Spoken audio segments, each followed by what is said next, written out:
श्री अमर सिंह जी, श्री अमर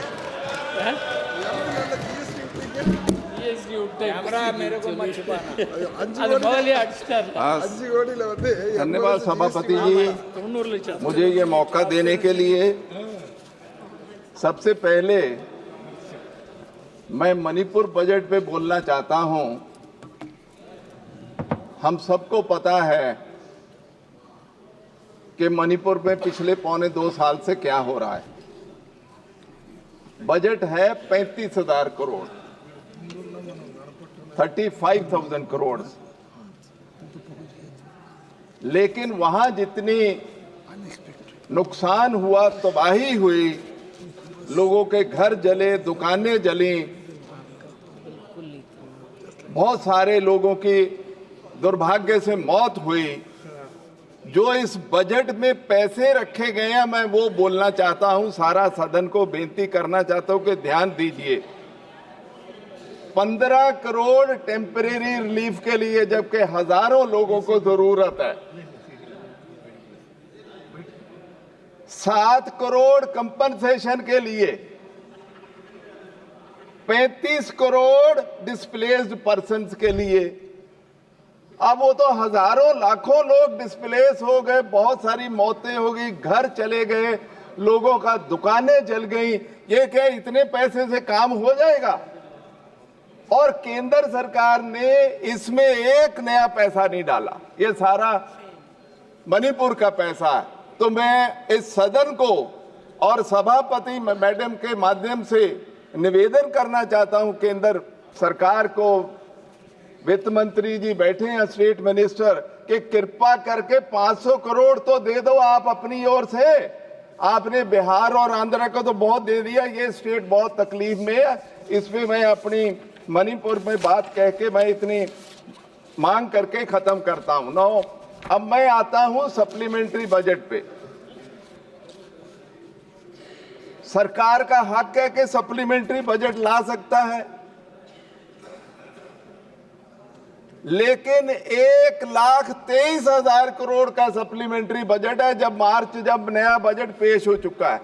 तो मैं केंद्र सरकार को इतना ही पूछना चाहता हूं कि बताइए कि सारा साल निकल गया, बजट एस्टिमेट होते हैं, रिवाइज एस्टिमेट होते हैं, बहुत कुछ देखते हैं, आपको 1.25 करोड़ रुपए अब ये फरवरी मार्च में याद आया?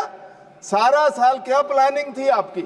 आपके सारे डिपार्टमेंट ये क्यों नहीं कर पाए इतना बड़ा अमाउंट? चाहे आपका मेजॉरिटी अब ले लेंगे, लेकिन ये आपकी कार्यप्रणाली पे प्रश्न चलाता है कि आपने सारा साल सारे आपके जितने डिपार्टमेंट के लिए मांग रहे हैं, वो लिस्ट मेरे पास है, बहुत लंबी चौड़ी है, लेकिन इसका मतलब उसको नहीं देखा। और इसको सीरियसली देखना चाहिए कि आखिरी वक्त पे लाख 2 लाख करोड़ ना मांगे जाए। अब सवाल आता है, क्योंकि ये बजट सेशन है, अभी फाइनेंस बिल पेश होना है, सप्लीमेंट्री है, तो आर्थिक नीति की बात तो होगी। और मैं सभापति जी आपको आपके माध्यम से सरकार को निवेदन करना चाहता हूं कि ये जो सरकार, इनका 11वां साल चल रहा है पावर में कंटिन्यूस, ये वो सरकार है जिन्होंने हिंदुस्तान में ना बराबरी इतिहास बना दिया, ना बराबरी का, इनइक्वालिटी का। 1947 से लेके हिंदुस्तान में इतनी ना बराबरी नहीं थी किसी चीज में भी। गरीब गरीब हो रहा, अमीर अमीर हो रहा है, और 1.6% पॉपुलेशन जो है वो टैक्स सारे कारपोरेट को मिला के ज्यादा दे रही है। ये सरकार की कार्यप्रणाली है, इनको जवाब देना चाहिए। आपके माध्यम से मांगता हूं कि 1.6% पॉपुलेशन सारे कारपोरेट से टैक्स क्यों ज्यादा दे रही है? आप ऐसा व्यवस्था क्या बना रहे हैं कि जिसमें इतनी नाबराबरी हो रही है?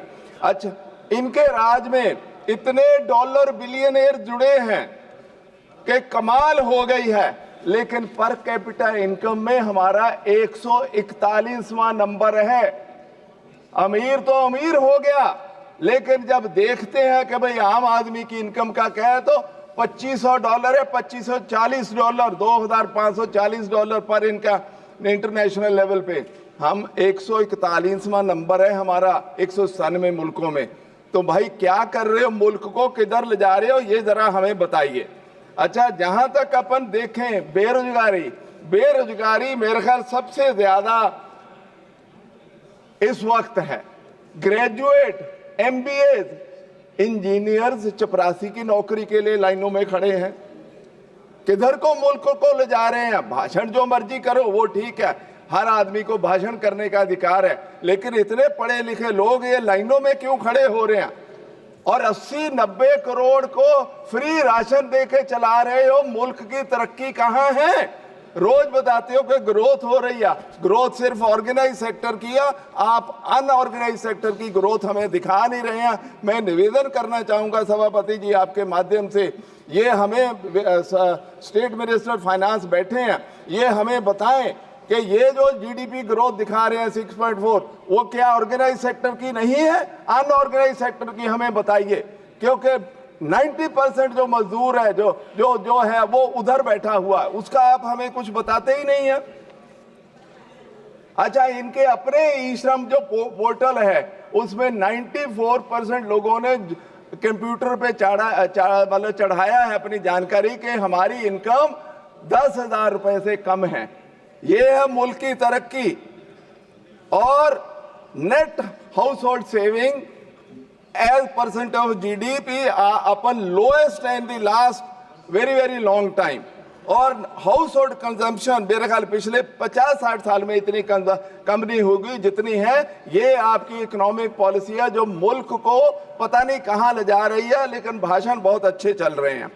जहां तक टैक्स बर्डन है वो जनता पे बढ़ा रहे हो।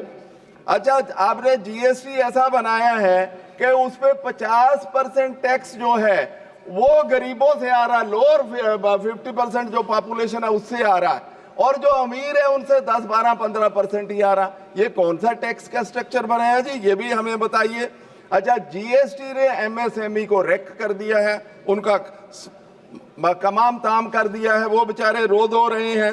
कारपोरेट टैक्स आपने 5 साल में उनका आधा किया, करीब 10 लाख करोड़ छोड़ा है उनको। मैं जानना चाहता हूं कि उस 10 लाख करोड़ जो रियायत दी है उसकी वजह से कितनी नौकरियां आई और कितनी नई इन्वेस्टमेंट आई। ये सभापति जी कृपा करके सरकार से हमें जानकारी चाहिए कि इतना बड़ा रियायत दे दिया, नौकरी कितनी पैदा हुई और इन्वेस्टमेंट कितनी आई। अच्छा, रोज विकसित भारत का भाषण हो रहा है, रोज हो रहा, उसकी डेफिनेशन नहीं बताते। मैं आपके माध्यम से निवेदन करता हूं वित्त मंत्री जी को, हमें बताइए विकसित भारत की डेफिनेशन क्या है।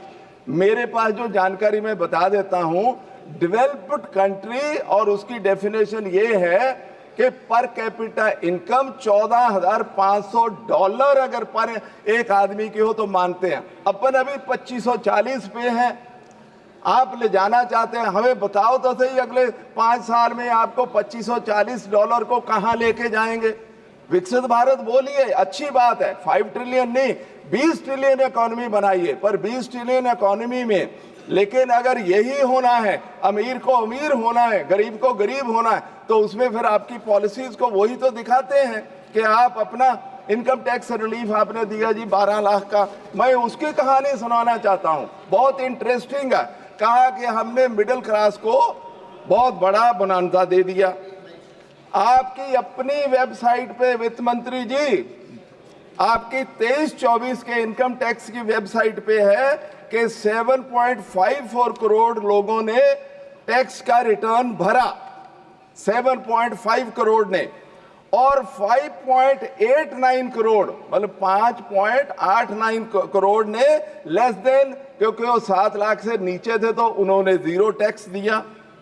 तो 12 लाख एग्जेम्पशन के लिए आपको अब जो इंडिविजुअल्स जो जिनको टैक्स नहीं देना पड़ेगा वो 6.77 करोड़ है, मतलब 88 लाख है जिनको फायदा दिया, और 35 से 40 करोड़ है जो मिडिल क्लास है। आपने अखबारों में छुपा दिया, सारी मिडिल क्लास को दे दिया, लेस देन 1 करोड़ लोगों को आपने फायदा दिया। मैं जानना चाहता हूं कि आप ऐसा गुमराह क्यों करते हैं लोगों को। अच्छा, जहां तक स्टेटों की हालत है, स्टेटों को GST में आपने ले लिया, मना के ले आए, उन्होंने 48% अपने टैक्स छोड़े, आपने 22% छोड़े। आपने अपना 22% तो सेस और सरचार्ज लगा के 20% पूरा कर लिया, और उनको आप इनकम टैक्स रिबेट दे दिया, कारपोरेट टैक्स रिबेट दिया, डिविजिबल पूल कम हो गया, उनका शेयर कम हो गया। मेरी मांग है सभापति जी आपके माध्यम से, जितनी आपने रियायतें दी हैं आप दीजिए, रियायतें मिडिल क्लास को दीजिए, कारपोरेट को दीजिए, लेकिन वो अपने पैसे से दीजिए, वो स्टेटों का पैसा ना काटिए। सारी स्टेटें इस वक्त फाइनेंशियल स्ट्रेस में है, उनको बहुत तकलीफ है। और मैं तीसरी अगली बात ये भी कहना चाहता हूं, सारे सोशल सेक्टर डिपार्टमेंट्स का आपने बजट कम किया। आप कंपेयर करिए पिछले 2-3 साल से, वेजेस आप बढ़ा रही नहीं, नरेगा वेज आप बढ़ा नहीं रहे, पेट्रोल डीजल पे सेस और टैक्स कम नहीं कर रहे, तो लोग बेचारे कहां जाएंगे? अच्छा, बाकी तो बात छोड़िए, एमपी लैड का पैसा क्यों नहीं बढ़ाते जी? वो तो हम सबका है। एमपी लैड का तो ये बहुत साल पहले 5 करोड़ हुआ था, उसको 10-15 करोड़ प्रधानमंत्री जी बड़ा दिल दिखाइए, जरा दे दीजिए। अच्छा, यो 25 करोड़ करिए। अच्छा, जो अमेरिका हमें थ्रेटन कर रहा है उस पर थोड़ा हमें बता तो दो कि टैरिफ पे हमारी पॉलिसी क्या है। जब वित्त मंत्री जी जवाब दे तो वो बता दे। मैं 2 मिनट मैडम सभापति जी पंजाब के इश्यूज, क्योंकि मैं वहां से आता हूं, उसकी बात करना चाहता हूं। सारा हिंदुस्तान जानता है 1960 और 1970 के दशक में मैडम, तब तो यूनाइटेड पंजाब था, आपको सारा पता है। हिंदुस्तान को बैगिंग बाउल कहते थे कि कटोरा लेके दूसरे मुल्कों में गेहूं और चावल लेने जाते हैं। वहां के किसान को कहा गया कि तू भाई वीट और राइस पैदा कर। उन्होंने मेहनत करके हिंदुस्तान को सक्षम बनाया, आज एक्सपोर्ट करते हैं। और अब उनकी हालत क्या है? केंद्र सरकार उनको एमएसपी देने को तैयार नहीं है, हरियाणा सरकार सड़कें रोक के बैठी है, हमारी इंडस्ट्री का भट्ठा बिठा दिया। अब ये ऐसे होता है और केंद्र सरकार चुपचाप बैठी है। मेरी बेनती है सभापति जी आपके माध्यम से कि हरियाणा सरकार को कहा जाए कि वो ब्लॉकेड हटाए, क्योंकि उसकी वजह से हमारी इंडस्ट्री वहां से छोड़ के जा रही है सारे पंजाब से। वो कह रहे हैं कि भाई ना कच्चा माल आता है, ना आप सामान भेज सकते हो, तो पंजाब में रह के क्या करना है।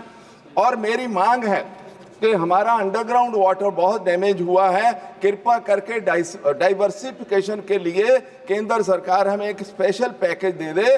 और मैं बहुत मिनिमम अमाउंट मांगता हूं। आप एक केंद्र सरकार ने बिहार और आंध्र प्रदेश को बहुत ज्यादा पैसा दिया, दे कोई बात नहीं है, तो पंजाब को भी दे दीजिए 15,000 करोड़ 3-4 साल के लिए। अगर हमें कैश क्रॉप्स और डाइवर्सिफिकेशन के लिए दे देंगे तो पंजाब बच जाएगा। और नरेगा की वहाँ वेजेस बढ़ाइए। मेरी कंस्टिट्यूएंसी में मैडम, एक तो ये रोड जो ब्लॉक हुई है हरियाणा में, उसके लिए बहुत डैमेज हो रहा, मैं उसकी करूँगा। दूसरा, जीएसटी की वजह से मंडी, गोविंदगढ़, खन्ना, दोराहा, सानेवाल, मेरी सारी कंस्टिट्यूएंसी की इंडस्ट्री को प्रॉब्लम में है। मंत्री जी बैठे हैं, चौधरी साहब, कृपा करके उनका आप अपनी टीम भेज दीजिए मंत्री जी, कोई मुझे तकलीफ नहीं है, और उनकी आवाज़ सुनिए कि उनको जीएसटी से क्या तकलीफ है, उसको सॉर्ट आउट कर दीजिए। अच्छा, फिर आपने केंद्र सरकार ने उनको फोर्स किया, जितने स्टील मिल्स हैं, कि आप भाई कोल जो लेते हो, कोयले से चलाते हो मिल और रोलिंग मिल, वो बंद करो, गैस पे आओ, वो गैस पे चले गए। अब गैस के प्राइसेस इतने हाई हो गए हैं कि उनकी इंडस्ट्री नॉन वाइबल हो गई, वो बंद कर रहे हैं। तो मंत्री जी कृपा करके वो इंडस्ट्री का करिए, नहीं तो सारी स्टील इंडस्ट्री बंद हो जाएगी।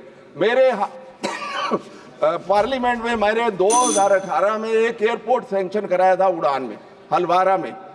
अब 7वां साल शुरू हो गया, वो शुरू नहीं हो रहा, तो कृपा करके उसको शुरू करा दीजिए। मैंने एक रेलवे का ओवरब्रिज कराया था दोराहा में, वो नहीं अभी शुरू हो रहा। मैं शुरू से कहता आया हूं कि भाई मेरी पार्लियामेंट पवित्र जगह श्री फतेहगढ़ साहब, उसमें हमारे 10वें गुरु के छोटे साहिबजादों की वहां कुर्बानी हुई थी। कृपा करके उसको स्पेशल पैकेज दे दीजिए। हम तो ज्यादा नहीं मांग रहे, 200-300 करोड़ दे दीजिए फतेहगढ़ साहब को, सरहंद को। एक पैसा नहीं दिया, 6वां साल हो गया, तो कृपा करके उस पर विचार करिए। और नेशनल हाईवे नंबर 1 है सभापति जी, आप तो वहीं से आते हैं। ये सबसे पहले नेशनल हाईवे बना था दिल्ली से अमृतसर। इस वक्त सबसे खराब नेशनल हाईवे वो है। जगह जगह ट्रैफिक जैम है, सड़क टूटी हुई है, साइड रोड नहीं है,